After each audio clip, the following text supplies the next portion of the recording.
Bonjour mesdames et messieurs du Conspiratorium. Je suis tombé sur une petite vidéo du boxeur Mohamed Ali. Et ce qu'il dit dans cette vidéo-là a tout son sens pour la RDC. Écoutez ça et je vais vous le répéter en français pour ceux qui n'auront pas compris. Mais ce qu'il est en train de dire, écoutez très bien. In demonstrations for black people. Now, here's the position I'm in. Here's 10,000 whites coming to kill me. And in those 10,000, let's say here's 10,000 rattlesnakes coming to bite me.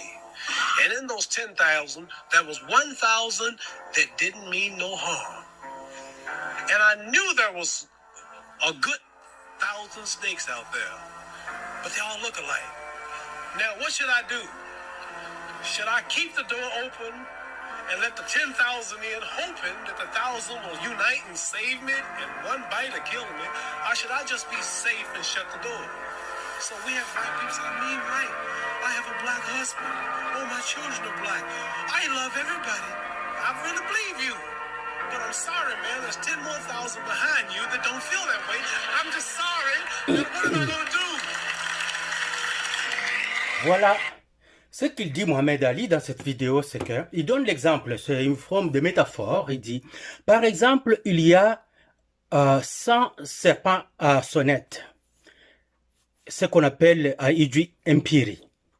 Alors, il y a 100 serpents à sonnette et il y a 10 000 serpents à sonnette, mais il y a de ces 10 000 seulement 1000 qui ne sont pas offensifs contre moi. Ils viennent à ma porte. Dois-je considérer que, comme il y en a 1000 parmi eux qui ne sont pas nocifs, que je laisse la porte ouverte afin que tous ces 10 000 serpents entrent chez moi et que je compte sur le seul 1000 qui pourraient se mettre ensemble pour me défendre.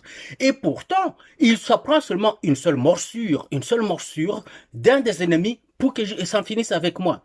Je pense que je vais jouer du côté sécuritaire, je vais fermer la porte à tous les serpents. Les autres vont dire, ah non, regardez, je suis marié à un noir, et je suis marié à une femme noire, j'ai des enfants noirs, tout ça, quand même, vous pouvez comprendre. Non, je ne comprendrai pas, je vais fermer la porte. Alors, pourquoi tout cela a du sens pour la RDC?